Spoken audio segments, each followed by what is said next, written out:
नमस्कार दोस्तों, हम इस समय मौजूद हैं किसानों के खेतों में मौजूद हैं, जहां तक सरकार नहीं पहुंच पाती है, न कोई प्रशासन का अधिकारी पहुंच पाता है। आज हम वहीं पर पहुंचे ताकि किसान की आवाज़ सरकार तक पहुंच पाए और इन अधिकारियों तक पहुंच पाए। हम वहीं मौजूद हैं और अभी हाल फिलहाल के दिनों में जो बेमौसम बरसात ने किसानों की फसल जो बर्बाद हुई, उसी को जानने की कोशिश करते हैं। किसान कितनी मेहनत करता है, तब जाके फसल आती है, तब जाके अपना और पूरे देश का पेट पालता है।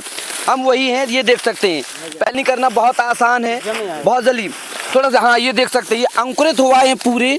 अब इनको आप ये देख सकते हैं, पूरा अंकुरित चना हुआ है पूरा। अब इसमें आप देख सकते हैं कितना नुकसान होगा और कितनी मेहनत दोबारा किसान करेगा, वही हम जानने की कोशिश करते हैं। क्या नाम है चाचा आपका? भारत सिंह। कौन सा गाँव है आपका? जुझार गाँव। क्या लगता है कितनी फसल में नुकसान हुआ है? काफी 30-40-50% तक नुकसान। अभी तो ये आप ये देख रहे हैं, ये पूरा अंकुरित हुआ है। 70% लगभग। कोई आया कि नहीं आया अभी तक? कोई नहीं आया।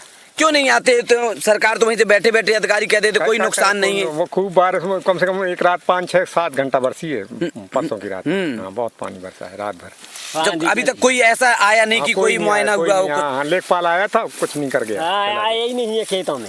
तो हम अधिकारियों से सभी से निवेदन ये करते हैं, एक बार आप खेतों में आइएगा, क्योंकि आप एसी में बैठ के, जो कुर्सी में बैठ के आप वहीं मुआयना कर लेते हैं, इससे मुआयना नहीं हो पाएगा। आपको खेतों में आना पड़ेगा, किसानों से बात करनी होगी, किसानों से मिलना होगा, तभी कुछ किसान इस देश का समृद्ध हो पाएगा। अब ये देखें, इतनी धूप है और किसान लगातार मेहनत भी कर रहा है।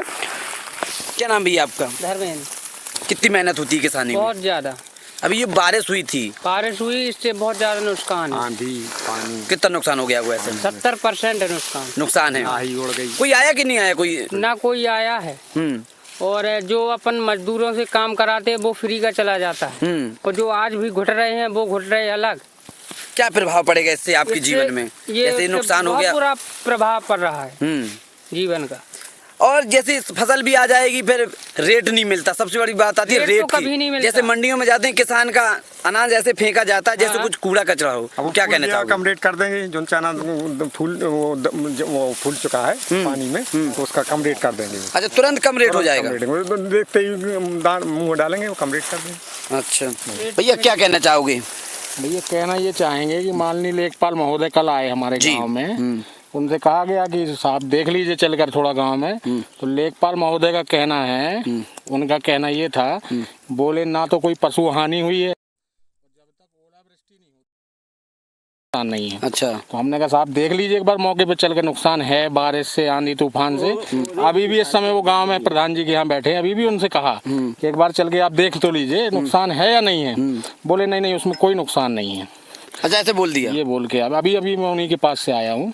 अभी मौके पर गांव पे ही हैं वो प्रधान जी के यहाँ, किसान रजिस्ट्री का वो कैंप लगा रखा है उन्होंने। तो बोला मैंने उनसे कि चल। लेकिन किसान जो फसल बर्बाद, इसकी बैठक कब होगी? हो पाएगी लगता है आपको? हमें नहीं लगता हो पाएगी। अब कौन करेगा? लेखपाल ही तो होता है जो ग्राम स्तर पे भाई ऊपर बात पहुंचाएगा हम लोगों की, और कौन पहुंचाएगा भाई? लेखपाल के माध्यम से जाएगी डीएम साहब को, डीएम साहब के माध्यम से शासन तक जाएगी बात।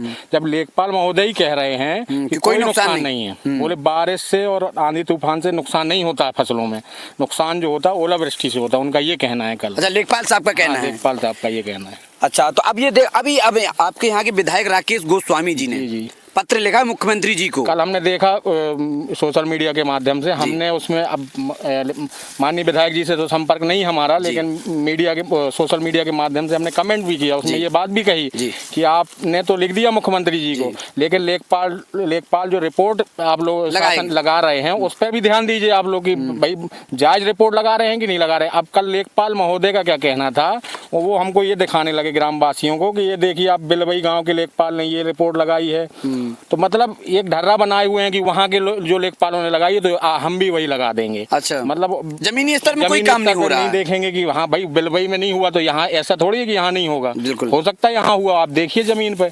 तो ये कुछ नहीं। बात आई बुंदेलखंड का किसान आत्महत्याएं कर रहा है लगातार, कर्ज से इतना परेशान है, कर्ज इतना लग चुका है। आप ये मानिए इसी खेत में जिसपे अपन खड़े हुए हैं, इसकी लागत नहीं निकलनी खेत में, इतना मतलब ऐसी किसान में कर्ज में दब जाता, फिर आत्महत्या करता है किसान। बस यही तो हाल है किसान का।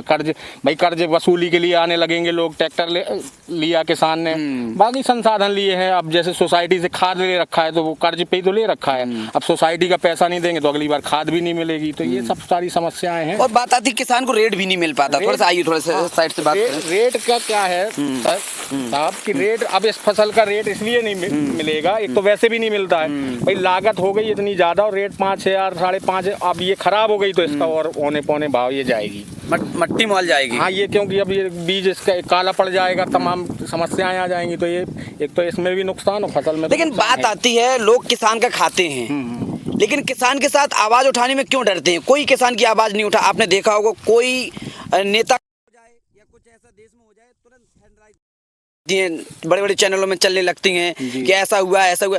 किसान का कभी कोई मदद क्यों नहीं करता? किसान के साथ क्यों नहीं लोग खड़े होते हैं? भाई किसानी से जुड़ा हो जो व्यक्ति तो वो खड़ा हो किसानी के साथ। भाई एसी कमरों में बैठे हैं जो नेता हैं या अधिकारी हैं, उनको पता ही नहीं जमीनी हकीकत, कितना परिश्रम है, कितनी लागत है, कितनी मेहनत है, तो उनको क्या कैसे एहसास होगा भाई? चाहे माननीय हो, हमारे विधायक जी हों, चाहे सांसद जी हों या और सरकारी तंत्र हो, उनको पता ही नहीं। खेत पे आए, मेहनत देखें, लागत देखें, तब तो पता चले, बुलंद करें।